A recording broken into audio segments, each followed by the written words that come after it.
posé, on utilise un nombre limité de nos cellules, hein, quelque chose qui ressemble à un capteur, un peu de câble et un peu de back-office derrière.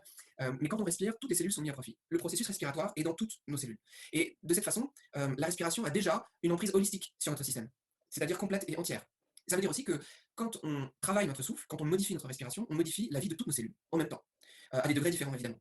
Et ça, puisque tu l'as mentionné, c'est quelque chose qui a été ressenti et perçu depuis l'aube de l'humanité quasiment, et qui a été repris par des grandes traditions, dont une qui est celle du yoga, voilà, qui est celle que je connais un peu.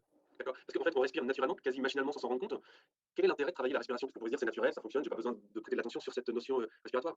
Justement, c'est une bonne remarque, c'est qu'en vérité, souvent, la respiration qu'on a, et je sais pas, on va pas se donner nos âges, mais globalement, un adulte qui regarde cette interview, il est devant son écran, et ce dont on n'a pas conscience, c'est que effectivement, on respire suivant un schéma qui est acquis, qui est finalement la résultante de plein de choses qui se sont passées à travers notre corps, à travers les années, ou peut-être qui reflètent le moment, la phase qu'on est en train de traverser, par exemple le couvre-feu, peut-être le confinement, je n'en sais rien, on ne sait plus. Et cette respiration-là, elle est la résultante d'une personnalité, la résultante d'habitudes qui ont été prises, et qui ne reflètent plus forcément la façon optimum dont la nature, on va dire, dote chaque être humain pour garder l'équilibre dont on parlait. Donc, l'intérêt de travailler sa respiration, c'est quoi? C'est de pouvoir d'abord, premièrement, remettre un peu de conscience sur le souffle, sur l'acte très simple de respirer. Et ensuite, de pouvoir appliquer, justement, au début, des techniques ou alors un travail qui permet d'aller un tout petit peu à contresens de la façon dont on respire machinalement.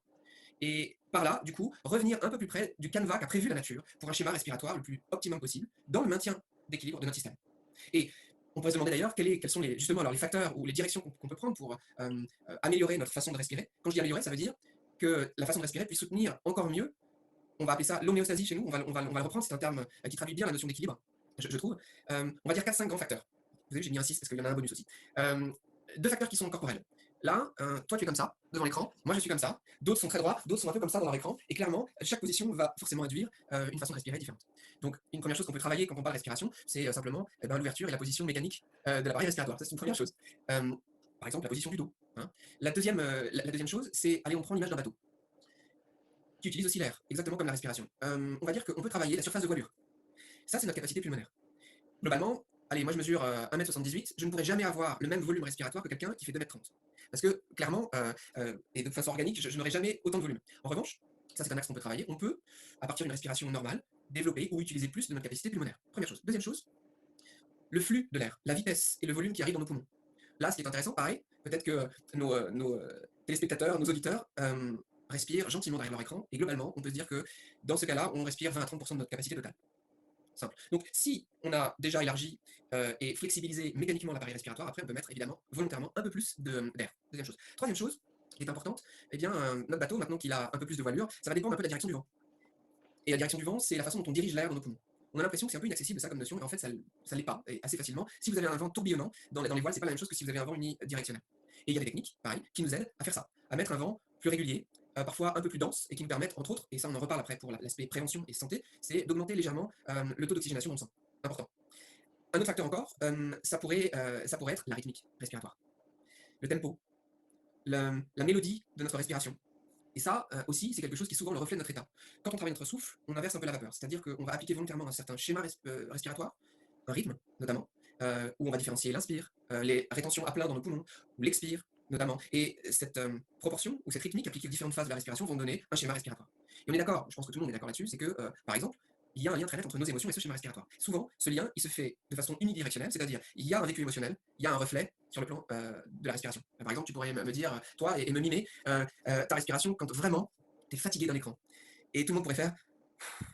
Et tout le monde aurait raison parce que c'est effectivement la respiration qu'on utilise quand on est un peu gavé ou saoulé de quelque chose. D'accord? Et chaque état émotionnel se reporte sur la respiration. La question c'est est-ce qu'on peut faire l'inverse? Et ce quatrième facteur d'efficacité, cette quatrième direction là qu'on peut donner, c'est ça, c'est changer volontairement le schéma respiratoire. Et on obtient plein d'effets qui sont très très intéressants pour le maintien de notre équilibre. Là en l'occurrence c'était psychique, mais aussi corporel. Et le cinquième élément, eh bien, en fait il était caché, mais en sous-marin, sous le bateau qu'on a utilisé, c'est la conscience. C'est le fait qu'au moment où on respire, on est conscient qu'on respire. Et ça change tout. En vérité, il y a même des études qui montrent que, avec exactement le même schéma respiratoire, la même capacité, le même tempo, la même façon de respirer, en fonction du fait que tu sois conscient ou pas conscient de ta respiration, tu obtiens des résultats différents sur la physiologie et d'un point de vue cognitif également, forcément. Donc voilà, ça c'est des grandes directions qu'on peut explorer, qu'on peut travailler volontairement pour améliorer ce que nous apporte au quotidien naturellement notre respiration. En fait, c'est ça, on réemploie ce que la nature nous apporte, mais de façon plus consciente, plus construite, et plus intense, plus efficace, on va dire. Tu l'as dit rapidement, ça améliore le taux d'oxygénation, mais est-ce qu'il y a d'autres vertus à travailler sa respiration, que ce soit corporelle ou psychique? Alors là, il y en a beaucoup. Je ne sais pas si on a un peu de temps, mais on va essayer de serrer un petit peu les choses. Bon, d'abord, moi je vais prendre des grandes catégories de bénéfices, on va dire. On parlait du plan physique, du plan corporel, du plan émotionnel et du plan cognitif. Tout ça, c'est pour la pédagogie de la chose, hein. Dans le yoga, l'ayurveda, on sépare, il n'y a pas de lien aussi marqué et surtout, on note une interdépendance naturelle entre ces 3 domaines. Sur le plan physique, ce qu'on fait quand on commence à travailler à la respiration, premièrement, c'est que, comme je le disais, on active et on modifie la vie cellulaire en augmentant le taux d'oxygène dans le sang, par exemple. Quand je dis on augmente, c'est très faible. Il faut comprendre que déjà, l'air qu'on respire, allez, on dit globalement, il contient 20 d'oxygène. Mais l'air qu'on absorbe avec la respiration et l'air qui finalement va passer dans le sang, on est entre 1 et 2 maximum de l'air qu'on absorbe. D'accord. Et ce qui va vraiment arriver aux cellules pour pouvoir les travailler, c'est encore moins. Donc, on modifie vraiment à quelques chiffres derrière la virgule, mais ça fait la différence. Et du coup, ça nous permet aussi de modifier, et ça, c'est quelque chose qu'on peut ressentir, la production de notre énergie. On le sent, non? On va pas se faire un cours de physiologie, mais globalement, il y a des matins où vous pouvez lever le bras en ayant l'impression que le monde vous appartient et que vous pouvez bouger des montagnes. Il y a des matins, même soulever le coin de la couette, ça devient un projet très ambitieux. On est d'accord? Et ça, c'est juste la sensation qu'on a de notre énergie à un point donné de la journée. Et avec ça, on a des hauts et des bas. Mais du coup, si on peut déjà travailler cet aspect-là, c'est énorme. Deuxième plan sur le plan, deuxième bénéfice sur le plan physique, c'est l'aspect élimination. Beaucoup de maladies, puisqu'on parle santé, aujourd'hui sont liées à des trop-pleins, à des encombrements, à des saturations. Et là, je vous laisse mettre des exemples dessus, hein, mais je sais pas, moi, on parle du cholestérol, on parle. Enfin, il y a plein de choses. Même un burn-out, sur le plan psychique, c'est une saturation du système nerveux. D'accord. Aujourd'hui, on vit dans un monde, et tu mentionnais que j'interviens de temps en temps en entreprise, c'est pour tout le monde d'ailleurs, en entreprise ou même avec les liens familiaux qu'on a, on est connecté tout le temps maintenant. Donc, au bout d'un moment, on est saturé. Et la respiration est un outil actif, quand on la travaille, qui nous permet justement ce travail de désaturation et de nettoyage. Et ça se voit, et ça se mesure aussi sur le plan cellulaire. D'accord. Donc, éliminer tout ce qui est en trop. Les cellules, notre corps est une grande ville industrielle. Qui dit industrie dit déchets. Et ces déchets, il faut pouvoir soit les recycler, soit les éliminer. Hein, quand ça se fait plus, c'est problématique. Donc, c'est des choses sur le plan du corps. Sur le plan émotionnel, on l'a déjà abordé. C'est ce lien et la régulation émotionnelle. La régulation émotionnelle, c'est un retour à un point d'équilibre où on peut, avec la respiration, juguler les moments de fébrilité, notamment. Je dis fébrilité comme un terme générique. On peut être fébrile parce qu'il y a beaucoup d'ambition en jeu. On peut être fébrile parce qu'on parle devant des dizaines de gens, des centaines, des milliers de gens, par écran interposé. On peut être fébrile parce qu'il y a une relation qui pose problème et qu'on est en présence de la personne. Bref, tout ce qui cause la fébrilité émotionnelle, le souffle peut prendre en charge par le mécanisme que j'évoquais tout à l'heure. On retravaille un schéma respiratoire qui nous permet de revenir à un état d'équilibre. Simple. Et si on creuse un petit peu sur le plan cognitif, et donc là on s'attaque au cerveau maintenant, bon, globalement, quand vous avez la conscience sur le souffle, déjà, une grande vertu, c'est que la respiration, par rapport à une pensée, est un peu plus tangible. Vous pouvez avoir la sensation physique de votre respiration, du trajet de l'air, comme je vous le disais, de son intensité. Parfois, certains exercices, certaines techniques, d'ailleurs, nécessitent un peu d'engagement physique, donc on est tout de suite plus capté par le phénomène respiratoire, et la conscience du souffle a cette vertu de ramener à l'instant présent. Et pourquoi? Parce que la respiration, eh bien, elle ne peut vivre que dans l'instant présent. On se dit jamais, moi j'ai beaucoup respiré hier, aujourd'hui je fais une pause. Hein. C'est quelque chose, c'est un support avec le corps qui est extrêmement proéminent et on peut donc s'appuyer dessus pour revenir à l'instant présent. Et ce seul fait, c'est déjà énorme. Maintenant, sur le plan cognitif profond, on va dire que la respiration a un effet sur plusieurs aires d'ailleurs du cerveau. Et on va distinguer 2 types de respiration. Une respiration automatique sur laquelle on applique une conscience, d'accord, et une respiration dont je parlais tout à l'heure, volontaire, où on applique une volonté et une attention particulière pour modifier le schéma respiratoire. Globalement, si vous avez déjà une conscience du souffle, vous agissez sur une grande partie du cerveau, qui est le cortex préfrontal ici, quand je dis ici, derrière, d'accord, et qui est une zone du cerveau qui gère tout ce qui est adaptatif. D'accord. Et donc quand vous faites ça, du coup, la régulation émotionnelle se fait d'autant plus vite. Et c'est connecté à une autre petite partie du cerveau, et notamment l'amygdale. Alors, ils n'aiment pas ça, hein, mais dans le cerveau, très connecté au cortex préfrontal, et qui gère tout ce qui est justement stress, qui est le passage obligé et le déclencheur du signal stress dans notre cerveau. Et ça, c'est assez fondamental, et peut-être que tes auditeurs et ceux qui ont regardé déjà les sommets sur Kaizen ont déjà entendu ce discours-là, mais la respiration a un impact direct sur cette zone-là. En plus de ça, il y a une troisième partie qu'on appelle l'insula, qui est au centre du cerveau, et on va dire que la respiration volontaire, donc dirigée, a un impact aussi direct. Alors quand je dis, je suis très sûr de moi là, en vous disant ça, aujourd'hui les neurosciences, c'est évidemment des constatations, mais il y a encore beaucoup de choses qui sont incertaines. D'accord. Il y a des zones, je modère et je tempère un peu mon discours. Moi je ne suis pas professeur en médecine ni chercheur, mais globalement, si vous allez voir des recherches comme José Herrero aux États-Unis, il va pouvoir vous guider très précisément dans ce méandre. Et là, on vient sur une zone qui gère le sens qu'on met aux choses. Du quotidien, la façon dont nous-mêmes on se représente dans la vie. Et ça, en termes de prévention, c'est énorme. En tout cas, moi je le vois au quotidien, c'est une phase, c'est un travail absolument essentiel, extrêmement puissant. Voilà. Et ça, on peut le faire avec, justement, entre autres, de la respiration dirigée. Voilà. Si je comprends bien, se contraindre à respirer ou une forme de respiration, c'est se libérer du stress et se libérer de tout déséquilibre. Oui, en fait, j'aurais dû dire ça. Et puis, on en serait passé à d'autres choses. Je suis là pour ça. Oui, mais c'est bien résumé. Oui, c'est bien résumé. C'est bien résumé. Mais qui est en fait la philosophie du yoga, le joug. Oui. Alors, les gens, alors, on peut dire se libérer du joug de l'environnement souvent qu'on s'est imposé soi-même ou que l'environnement nous a aidé à nous imposer à nous-mêmes. Oui, tout à fait, tout à fait. On est dans et la philosophie du yoga est une philosophie qui pousse à la libération. Libération de quoi? Et beh, de justement tout ce qui entrave le système à être en contact avec notre nature profonde et à ce qu'est notre environnement. Avoir une réalité, on va dire, non teintée. Et alors tu l'as évoqué rapidement tout à l'heure, il y a plein de phases où on a besoin de contraindre sa respiration face à des chocs émotionnels, des moments de stress.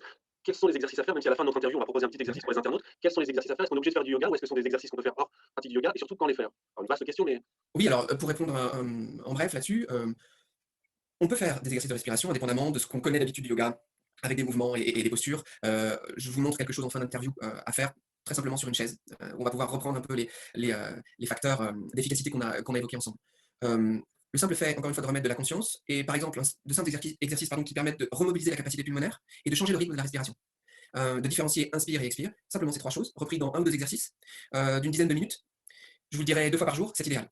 En général, les exercices de respiration, c'est bien de les pratiquer avec un système léger, système digestif léger. Ouais, clairement, quand vous êtes juste après un grand repas, c'est plus compliqué. Donc, par exemple, à jeun le matin, après s'être hydraté, notamment. Ça, c'est très bien avant le petit déjeuner. On commence sur une note et une mobilisation justement de l'appareil respiratoire et de tous les facteurs et tous les bénéfices qu'on a vus ensemble déjà. Ça peut nous porter. Et puis, on peut utiliser aussi la respiration, par exemple, avant le dîner, pour rester système léger, pour couper la journée et faire en sorte d'avoir un sas de décompression entre, par exemple, une journée de travail, même si on est resté chez soi en télétravail, et puis un espace plus personnel qu'on peut prendre après pour le reste de la soirée. Ce sont 2 moments qu'on peut envisager pour pratiquer la respiration.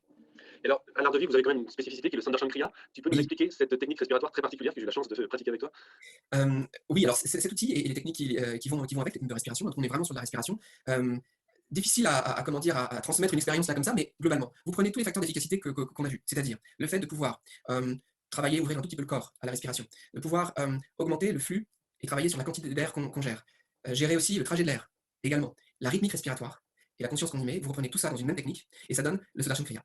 On va utiliser des rythmes respiratoires différents et en fait, pour vous donner une image, dans le Sudarshan Kriya, on compile tous les grands rythmes respiratoires de la vie en un temps plus court, le temps d'une technique, et qui va du coup faire repasser le système en mode j'expérience, c'est-à-dire j'élimine plus, j'oxygène plus, et je peux du coup décaler le ressenti que j'ai de moi-même et de l'environnement. On appelle ça des états modifiés de conscience avec la respiration. Et du coup, on peut aussi avoir un accès justement à- au monde de nos émotions et aussi au monde de notre cognition. Quels sont les schémas qui sont à l'œuvre, quelles sont les émotions qui sont affleurantes. Et quand on parle encore une fois d'immunité, et également de santé de façon plus générale, avoir accès à ces dimensions-là, là aussi, ça aide énormément. C'est un gros socle. Donc le Sudarshan Kriya, c'est une technique de respiration très accessible. C'est-à-dire que là, on n'a pas besoin d'avoir un niveau technique particulier en yoga ou en quoi que ce soit d'ailleurs. Nous, on accueille tout le monde. Tu disais qu'on travaille aussi avec parfois des publics qui sont très très éloignés a priori de ce genre d'approche et qui pratiquent le Sudarshan Kriya aussi. Mais en même temps, c'est quelque chose qui est assez puissant. Et donc, on utilise la respiration comme facteur ou vecteur de libération du système. Et on revient sur nos pattes. C'est-à-dire vraiment avec plusieurs rythmiques et tempos respiratoires, on va amener le système à remettre à l'extérieur ce que lui ne peut pas gérer. Très intéressant. Alors tu as donné envie aux internautes qui nous regardent. Comme en ce moment les centres sont fermés, comment on peut se former au Sandarshan Kriya si, on est à distance, hein? Pour ceux qui supportent encore un peu l'écran, il y a des formations en ligne sur 3 fois 3 heures. Il suffit juste de 3 fois 3 heures sur 3 jours consécutifs. Et là, on vous accompagne en live et régulièrement, pratiquement toutes les semaines, tous les 15 jours, il y a des choses comme ça, où on vous guide méthodiquement sur justement les techniques préparatoires, toujours respiration et le Sudarshan Kriya. Notre objectif, globalement, c'est que tous ceux qui participent à ces ateliers et à l'initiation au Sudarshan Kriya repartent autonomes. L'objectif, c'est qu'on soit pas tout le temps à travers un écran et que quelqu'un qui, comme toi, derrière un beau jardin et des arbres, puisse en profiter aussi librement, sans support, bien que ensuite, après ça, il y a des suivis de groupe, c'est-à-dire on ne vous lâche pas complètement et vous pouvez revenir régulièrement à des pratiques de groupe, toujours en ligne, tant qu'on n'est pas autorisé à ouvrir, évidemment. Alors j'ai une question un peu sensible, je sais que tu n'es pas médecin, mais est-ce qu'en cette période de Covid, l'exercice respiratoire peut en partie nous protéger, nous préserver du Covid ou tu préfères pas répondre à cette question? Si, je vais y répondre. Bien sûr que je vais y répondre. Euh, La seule chose, c'est qu'on peut pas envisager le travail respiratoire, les pranayamas, puisque c'est le terme consacré dans le monde du yoga, comme un médicament, même quand on aborde la prévention. Vous prenez ça et puis vous êtes sûr que là, plus rien ne peut vous arriver à 94,5%, comme sur le vaccin de chez Pfizer. Mais globalement, encore une fois, si on envisage le fait que souvent, les réponses immunitaires sont liées aussi à l'état psychique. Maintenant, on peut corréler clairement un état psychique dégradé, anxieux, voire dépressif, et la relation qu'il y a avec le niveau de la réponse immunitaire. Et ça, on sait que clairement, si on prend soin de notre esprit et de notre corps, dans le sens, encore une fois, sensation et ressenti d'équilibre, on est beaucoup moins sujet aux infections, de manière générale, et forcément par rapport au Covid. Donc c'est une façon indirecte de répondre à ta question, c'est clairement faire quelque chose, en plus du fait que l'oxygénation du sang n'est pas propice à la circulation du virus. En général, c'est pas des bébêtes qui aiment trop l'oxygène.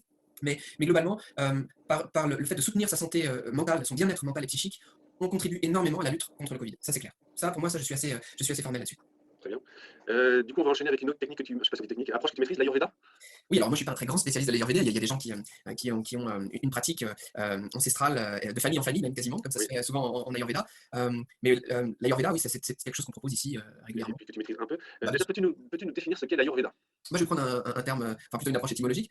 Ayuru en sanskrit ça veut dire vie et Veda c'est un terme qui signifie connaissance. Donc on pour les gens qui n'auraient jamais entendu parler d'Ayurveda, ça vient d'Inde, hein, parce que tu l'as dit. Alors l'Ayurveda, d'accord, merci de me donner un petit marchepied là-dessus. L'Ayurveda, on pourrait le caractériser comme un système de santé traditionnel indien. Indien, non pas parce que ça ne peut s'appliquer qu'à des Indiens, mais parce que le berceau civilisationnel dans lequel cette science et cette approche est née, c'est l'Inde. Ça, tout le monde s'accorde là-dessus. Et donc, la langue à travers laquelle ça s'est vulgarisé et diffusé en Inde beaucoup est le sanskrit, qui est une langue qui est aussi utilisée pour les textes fondateurs du yoga. Et c'est la raison pour laquelle je vous parlais de Ayu et Veda, qui sont deux termes sanscrits qu'on a accolés pour dire science de la vie. Et c'est exactement ça. Et pourquoi je dis science de la vie? On pourrait dire, tiens, mais c'est la même définition que mon prof de bio m'a donnée par rapport à la biologie. Parce que c'était traditionnellement envisagé comme une science, clairement. Et deuxièmement, parce que l'Ayurveda n'est pas forcément une science du symptôme, mais une science qui prend l'individu dans toute sa complexité, dans son entièreté. Voilà, ça fait partie des approches holistiques et je pense que tous ceux qui nous écoutent et qui nous regardent comprennent de quoi il s'agit. Donc c'est ça l'Ayurveda, et ce qu'elle va utiliser, c'est son environnement. L'environnement interne et l'environnement externe. Et voir comment ces deux environnements, on peut les travailler pour revenir à un état d'équilibre. Cette fameuse homéostasie qu'on veut obtenir au moins sur le plan physiologique, et qui reste quand même une grande définition et une approche de la santé de l'Ayurveda. Alors, est-ce que je fais un raccourci si je dis que c'est la même chose que la médecine chinoise, en tout cas dans son approche holistique? Pas dans ses pratiques, mais dans son approche holistique. Oui, on peut dire ça, surtout qu'en plus, les 2 médecines, entre guillemets, ont eu des rapports historiques, avec, pas mal d'échanges. Et il y a une chose qu'elles partagent notamment, c'est l'approche énergétique.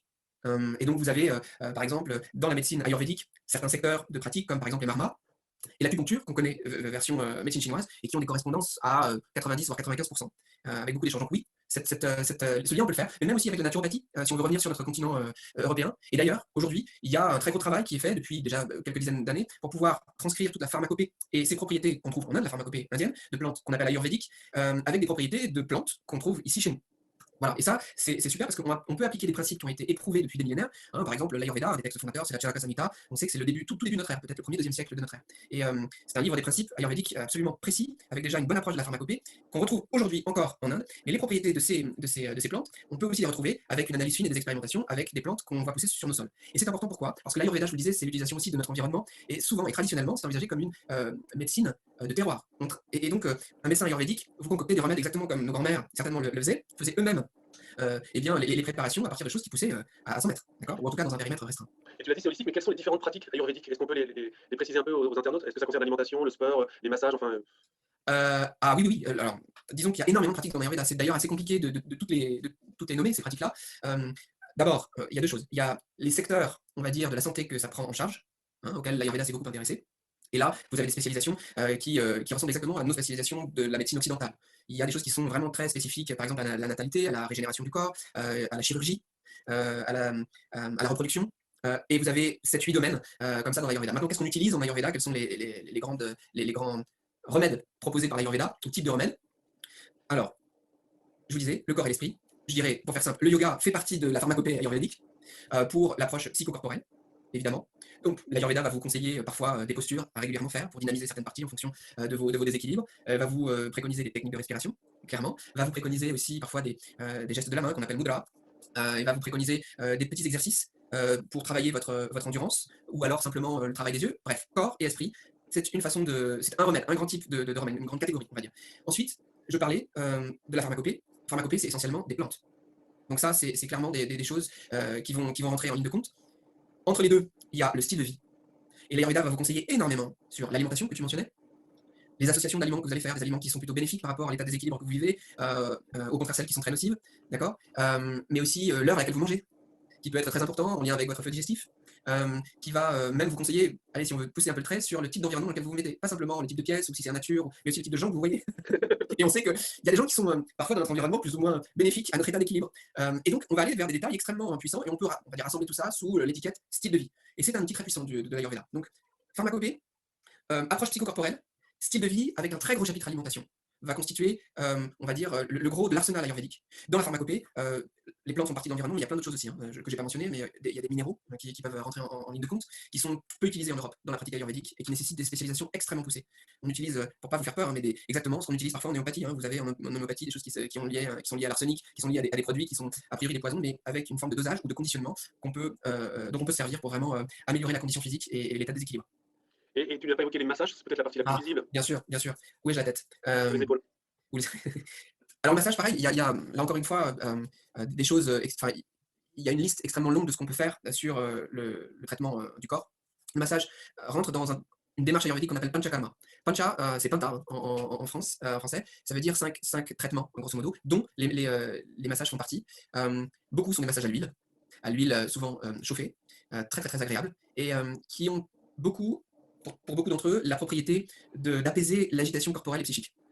Donc il y a des façons de faire très précises, hein, comme vous vous en doutez, sur l'application de l'huile sur certaines zones ou l'entièreté du corps, qui permettent justement de favoriser l'élimination dont on parlait. L'apaisement du ressenti, c'est extrêmement bon aussi pour tout ce qui est, tout ce qui est articulaire. Et Dieu sait que malheureusement, il y a une prévalence importante dans la population générale. Et on peut, les massages, c'est visible parce que c'est un double emploi. Ça peut être curatif, en tout cas contribuer à une démarche où vraiment on guérit quelque chose, mais c'est aussi quelque chose qui est de l'ordre d'une relaxation, d'un lâcher-prise total et de lutte contre le stress incroyable.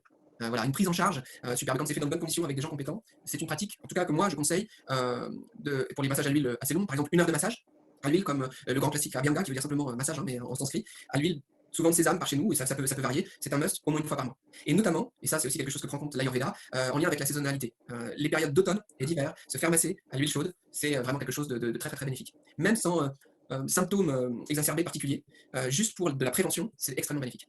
Et pour finir, comment tu conseilles de pratiquer, enfin d'approcher l'Ayurveda de manière isolée ou on peut avoir une approche plus intégrative et de conjuguer avec de la naturopathie ou autre chose? Est-ce qu'on doit faire l'Ayurveda seulement pour se soigner, pour se prémunir ou est-ce qu'on peut conjuguer avec des choses plus occidentales? Clairement, déjà, l'Ayurveda est une naturopathie. Donc, vous allez retrouver beaucoup de principes. De fait, quand vous vous soignez, quand vous traitez avec l'Ayurveda, vous faites de la naturopathie. Clairement, et il y a très peu on va dire de contradictions lourdes entre la naturopathie qu'on connaît occidentale et l'Ayurveda. Et dans quel cas on choisit l'un ou l'autre? J'aime pas trop les visions manichéennes, mais qu'est-ce qui nous fait pencher d'un côté ou de l'autre? Alors, je peux pas vous, parce que je suis pas naturopathe ou que je suis pas en termes de médecine alternative ou préventive, on va dire, j'ai pas une connaissance exhaustive de tout ce qui existe. On pourrait dire alors entre hypnose et Ayurveda, lequel globalement. D'abord, l'Ayurveda est très complet, à l'instar de ce qu'est la naturopathie, d'accord. La seule chose, c'est que on va dire que souvent, les gens bien formés et les spécialistes de l'Ayurveda ont une puissance de diagnostic extrêmement importante. Et des techniques de diagnostic qu'on appelle Nali Pariksha, qui sont pour la plupart des prises de pouls. Et vous voyez aussi, pour ceux qui connaissent un peu la médecine chinoise, la corrélation. Et là où je trouve, comme pourrait l'être la médecine chinoise, hein, mais cette démarche où on a un diagnostic à la fois par l'interview et quelque chose de proprioceptif, de direct avec l'organisme, extrêmement puissant pour ensuite dérouler l'arsenal. Et surtout, c'est qu'aussi ces gens, la plupart du temps, ils sont formés en médecine. Alors, ce qu'on appelle un Vaidya en Ayurveda, c'est son nom, c'est ce qu'on appelle c'est entre ce qu'on connaît du praticien ayurvédique, quelqu'un qui vous conseille, qui connaît bien l'Ayurveda et qui vous conseille et qui peut déjà vous faire un diagnostic hein, d'ailleurs. Mais cette prise directe dans le système de la personne, c'est quelque chose qui, à mon avis, fait le caractère unique de l'Ayurveda. Et je voudrais simplement encourager les gens à faire ce qu'on appelle une consultation ayurvédique avec un Vaidya. Et ça existe en France. C'est la question que j'allais te poser, on en trouve en France? Ouais, on en trouve, on en trouve. Alors pour l'instant, on va dire que 99% d'entre eux sont des Indiens. Voilà, donc nous, dans le centre Art de Vivre, en tout cas, il y a un cabinet ayurvédique dans lequel vraiment on a une jeune femme indienne et on invite aussi, comme ça se fait beaucoup, des personnes qui se sont formées dans les universités indiennes liées à l'Ayurveda. D'accord. Donc c'est des gens qui ont quand même souvent des études qui sont entre 5 et 6 ans après le bac. Ça ressemble un petit peu à nos études de médecine, qui ont une très grande une connaissance approfondie de la pathogénèse, de ce qu'on peut apprendre dans les premières années de médecine et après, mais qui le couplent justement avec une réponse ayurvédique typique. Très bien. Et c'est bien parce qu'avec ces consultations aussi, on se responsabilise par rapport à notre santé. C'est-à-dire? On nous donne les éléments pour pouvoir ensuite, encore une fois, en autonomie, petit à petit, jouer avec ce qu'on connaît de nous-mêmes à travers les diagnostics et appliquer, on va dire, des choses naturelles que conseille l'Ayurveda régulièrement en fonction des saisons, du type de déséquilibre ressenti. Et également, on apprend beaucoup, une fois qu'on a fait 1 ou 2 consultations, aussi à se gérer sur le plan alimentaire. Super. Donc tu as une bonne respiration, tu pratiques le yoga, tu maîtrises l'Ayurveda, mais tu fais quoi en plus pour être en bonne santé ou ça suffit? Je dirais que ça pourrait suffire, à condition que, aussi, de développer une bonne activité physique. Et toi, tu fais quoi? Alors, je fais un yoga qui est un petit peu, dynamique, hein, d'accord. Quand je dis dynamique, ça veut dire qu'il stimule bien le côté cardiovasculaire. Il y a plusieurs façons de faire des postures de yoga. Vous pouvez les faire de façon très introspectée, etc. Là, je fais des choses qui poussent un peu. Les gens connaissent les salutations au soleil, par exemple, qu'on peut faire à un rythme assez soutenu, ou d'autres enchaînements assez célèbres dans le monde du yoga. Ça peut aider. Ensuite, deuxième chose, et moi je suis parisien, donc je suis bien placé pour vous le dire, le contact avec la nature. La question c'est comment on fait. Comment on fait là, même si des fois c'est un peu pénible, j'accepte de passer un peu de temps et trajet pour me déplacer sur des zones de type qui ressemblent à de la forêt, par exemple. Parce que c'est la première vie que j'ai eue. C'était la forêt aussi, j'étais expert forestier dans une autre vie. Et donc, ça, c'est quelque chose qui, moi, perso, contribue énormément à ma santé. Et en tant que Parisien, une deuxième fois, quand tu es dans une bulle comme ça, tu t'en rends pas compte. Quand tu sors de Paris, tout d'un coup, tu dis ah, mais oui, c'est vrai.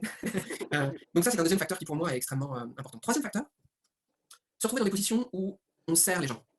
On a l'impression d'être utile pour les gens sans vouloir rien de plus. Ça, c'est quelque chose qui, pas pour le corps, mais pour le psychisme, avoir l'impression d'être utile et se mettre en position est extrêmement intéressante. Quatrième petite chose, tu as bien fait de poser la question, je dirais, passer juste quelques secondes pour se sentir reconnaissant. Juste ça. Juste considérer la chance qu'on a, quelques secondes par jour, d'être en vie, hein, voilà, quels que soient les aspects positifs de notre vie, pouvoir focaliser un peu dessus et les considérer de façon reconnaissante. Voilà, je m'arrête là, je pense que c'est des choses que je fais régulièrement. Merci Serge. Donc je vais te laisser proposer un petit exercice de respiration à nos internautes. Je vous dis à vous au revoir, je vous laisse avec Serge et à bientôt. Merci Pascal. Alors ce que je vous propose, c'est de pouvoir mettre en œuvre un exercice très simple qui s'appelle la respiration complète. On va l'appeler comme ça. Et dans cette technique, on va explorer 3 niveaux de respiration. Vous êtes au courant? 3 niveaux de respiration, c'est la partie abdominale, et notamment le mouvement du ventre, à l'inspire et à l'expire. Deuxième niveau, cage thoracique, et notamment les côtes inférieures. Et troisième niveau, la partie claviculaire. Et ce que je propose, c'est donc de pouvoir augmenter l'amplitude de ces mouvements avec, je vais vous guider, un rythme relativement lent et un schéma respiratoire qui va également travailler sur, c'est ce qu'on disait, le tempo, la rythmique respiratoire et la profondeur de la respiration.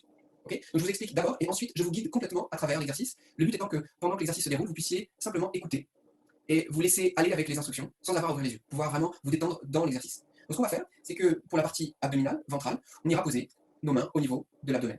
Pourquoi? Juste pour ressentir le mouvement du ventre. Et c'est quoi le mouvement du ventre? Et là je vous le montre. Globalement, c'est à l'inspire, le ventre va gonfler, et à l'expire, il reviendra à sa place. Simple. En vérité, si vous regardez, et vous pourrez faire cet exercice soit sur une chaise comme moi, ou soit allongé, ça marche très bien aussi, et vous aurez allongé même la capacité à vous laisser aller encore plus, mais disons que la pression se passe également dans le dos. Donc en fait, il faut ressentir votre respiration en 3 dimensions, à la fois le ventre qui pousse, et le dos qui va aussi pousser un peu sur le dossier de la chaise. Pour faire cet exercice, c'est bien d'avoir le dos relativement droit, et les épaules dégagées. C'est tout. Maintenant, sur la respiration thoracique, je vous demanderai d'avoir les doigts en contact avec la zone. Vous n'avez rien à trouver ou à rechercher, simplement le bout des doigts sont des capteurs pour ressentir l'aspect expansif de la cage thoracique à l'inspire et la résorption à l'expire. Et le mouvement au niveau claviculaire, ça fait ça. Donc les clavicules, on est d'accord, c'est par osseuses qui partent à la base du cou. Je vous montre visuellement ce que ça donne. À l'inspire, les clavicules montent, mais vous voyez, mon menton ne descend pas. Et à l'expire, naturellement, ça descend. Vous verrez éventuellement que le mouvement n'est pas toujours aussi ample, et même si vous avez l'impression que les clavicules ne bougent pas, ça n'a aucune importance. Ce qui compte, c'est votre attention et votre effort à l'inspiration pour faire monter les clavicules, et peut-être que vous aurez besoin de prendre l'aide aussi de vos épaules à ce moment-là pour monter tout le haut du corps. Ok? 3 mouvements qu'on va faire séparément. Ça veut dire quoi séparément? Ça veut dire que quand on est au niveau du ventre, je vous demande de focaliser principalement sur le ventre. Ça ne veut pas dire qu'il n'y a pas du tout d'air qui vient solliciter les autres parties, mais que globalement, votre attention est là et que vous privilégiez cette zone. Pareil, individuellement, pour chaque zone. Quand je passe au niveau thoracique, on est d'accord que j'oublie ce qui se passe au niveau du ventre. Et le ventre peut faire à la limite ce qu'il veut. Et pareil pour le niveau claviculaire. Donc, vous vous mettez en position, ça veut dire soit relativement droit sur une chaise. Vous pouvez tout à fait avancer un peu sur votre chaise, c'est une possibilité. Ne croisez pas trop vos jambes, laissez vos pieds à plat, au sol. Et maintenant, il n'y a plus qu'à, je vous propose de fermer les yeux. Et de mettre vos mains au niveau de l'abdomen, au niveau du nombril. Sans modifier votre respiration, juste percevez quel est le mouvement naturel du ventre. Peut-être qu'il est important ce mouvement, ou au contraire pratiquement imperceptible. Pour l'instant, laissez les choses se faire, et au fur et à mesure, insistez un peu plus sur l'inspiration. À l'inspiration, doucement et progressivement, le ventre se gonfle, et à l'expire, sans effort cette fois-ci, le ventre revient à sa position initiale. Et on va faire 4-5 respirations de cette manière-là. À l'inspire, vous gonflez le ventre avec un peu d'effort, il faut que ça prenne plusieurs secondes, que vous ne puissiez plus gonfler le ventre. Et à l'expire, vous relâchez. Et vous laissez le ventre revenir à sa position initiale. Maintenant, la respiration ne va se faire que par le nez, à l'inspire et à l'expire. Donc par le nez, doucement, inspirez, gonflez progressivement le ventre. Et par le nez, très lentement, à nouveau, vous relâchez et laissez le ventre revenir à sa position initiale. À nouveau, inspire. Bloquez la respiration, laissez quelques secondes le ventre gonfler, les poumons pleins, et par le nez, très lentement, relâchez et laissez tranquillement le ventre revenir à sa place. Et une dernière, inspire. Un peu d'effort, il faut de l'effort pour inspirer, gonflez le ventre à fond, bloquez, retenez le souffle, ressentez la pression d'air à l'intérieur, expirez, tranquillement, relâchez complètement, sans effort, l'air repart vers l'extérieur. Et tranquillement, vous pouvez prendre quelques secondes de pause, mettre vos mains sur vos cuisses, relâcher un peu les épaules, ou les bras le long du corps, si vous êtes allongé. Observez quelques secondes, une fois encore, le mouvement du ventre, quand votre respiration est automatique, non contrôlée. Au fur et à mesure que l'on progresse, on va apporter un peu plus d'attention au trajet de l'air. Et maintenant, vous pouvez mettre vos doigts au niveau de la cage thoracique. Juste vos doigts, le bout des doigts, sans tension au niveau des épaules. Et même chose, quelques secondes, observez quel est le mouvement naturel pour vous au niveau de la cage thoracique. Peut-être que c'est ample, perceptible, ou au contraire, très faible. Et petit à petit, avec une respiration par le nez. Inspirez, oubliez le ventre, votre attention au niveau de la cage qui prend de l'ampleur. Pleine extension, et à l'expire par le nez, tout aussi doucement. l'air repart vers l'extérieur, sans effort, la cage thoracique revient à sa position initiale. Inspire par le nez, inspire, inspire. Prenez de l'expansion, bloquez, retenez l'air dans les poumons. Expirez doucement, sans effort, relâchez, laissez l'air repartir vers l'extérieur. Sentez la résorption de la cage. Ensemble, encore 2-3 respirations, inspire, doucement, inspire, inspire, bloquez la respiration, retenez l'air, 2-3 secondes, expirez tranquillement, relâchez, long expire. Inspire à nouveau, prenez de l'expansion, ne tendez pas trop le dos, bloquez, ressentez la pression d'air à l'intérieur dans les poumons, ressentez l'extension des côtes, expire très légèrement. La cage thoracique revient à sa place, doucement. Et une dernière, inspirez, bloquez, ressentez la pression d'air et les côtes en extension, ressentez le volume qu'il y a sous vos mains. Expirez, relâchez sans effort. Et à nouveau, relâchez vos bras, vos mains. Plus aucune tension dans le haut du corps, quelques secondes de relâchement. À ce stade, consciemment, vous relâchez le nombril, le ventre, qui a accompagné souvent l'action de la cage thoracique. Et quelques secondes d'attention sur le volume de votre cage respiratoire à l'intérieur.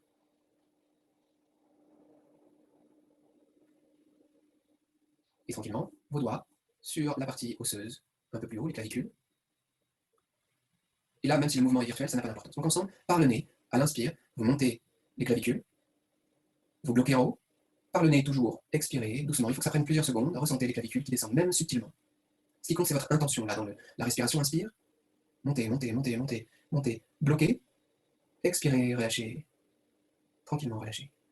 Inspirez par le nez, prenez votre temps, montez, montez, comme si vous vouliez stocker l'air au niveau de la gorge, les épaules montent légèrement, un peu d'effort pour monter les clavicules, vous bloquez, ressentez la pression d'air en haut des poumons, expirez, tranquillement, vous relâchez. Et l'expire est un soulagement, une détente. Et encore 2, inspire, montez, montez, montez, montez les clavicules, les épaules, poussez également vers les oreilles. Vous bloquez. Expirez, relâchez à nouveau, laissez l'air repartir de lui-même. Prenez votre temps. Une dernière, inspire, montez progressivement, continuez à inspirer même si le volume d'air pris est faible. Bloquez, ressentez la pression d'air sous vos doigts. Expirez tranquillement, relâchez. Prenez votre temps, relâchez quelques secondes, à la fois le ventre. Ayez la sensation de votre cage thoracique, relâchez également. La profondeur du souffle que vous avez eu quand vous étiez tout en haut du niveau claviculaire. Ressentez l'espace que vous avez créé dans les poumons. Une sensation un peu élargie de l'air qui rentre dans les poumons et qui ressort. Et vous maintenez maintenant vos deux mains, une sur le nombril, l'autre au niveau des clavicules, de la partie haute de la cage respiratoire, de la poitrine, et toujours les yeux fermés si vous le pouvez. À l'inspire, vous commencez par gonfler le ventre, et tout de suite, prenez de l'expansion avec la cage et montez les clavicules. Un peu comme une vague qui part du bas, qui arrive jusqu'en haut des clavicules. Et à l'expire, sans ordre particulier, vous relâchez. Juste soyez conscient de l'air qui repart vers l'extérieur. Même chose, inspirez, poussez le nombril vers l'extérieur. Cage thoracique immédiatement gonfle, clavicule monte, vous êtes conscient du trajet d'air, bloquez, retenez l'air, ressentez la pression d'air. Expirez par le nez, très lentement, l'air s'échappe. Et tout votre appareil respiratoire revient à sa position initiale, sans effort. Encore 2. Inspire. Ventre. Cage thoracique. Prends le relais, le ventre dégonfle un peu, c'est tout à fait naturel. Poussez avec les clavicules, bloquez, retenez l'air. Et sans ordre, lentement, progressivement, relâchez, l'air repart vers l'extérieur. C'est un relâchement du dos également. Une dernière. Inspirez, gonflez le ventre. La cage thoracique, le ventre dégonfle un peu, les clavicules poussent, bloquez, retenez l'air. Observez ce moment de suspension de la respiration. Et à l'expire, relâchez. Relâchez tout, y compris le dos et les épaules. Vous relâchez vos mains sur vos cuisses ou le long du corps si vous êtes allongé. Voyez à quel point vous pouvez apporter un peu d'attention sur vos bras pendant quelques secondes de façon à les rendre confortables et immobiles. Profitez maintenant d'une respiration qui n'est plus contrôlée et voyez quelle est la sensation de votre respiration. C'est-à-dire la sensation de l'air qui caresse les narines à l'intérieur, qui descend jusque dans les poumons, la sensation d'occupation de l'air dans les poumons, qui s'est déployée avec un peu plus d'espace disponible à l'intérieur des poumons.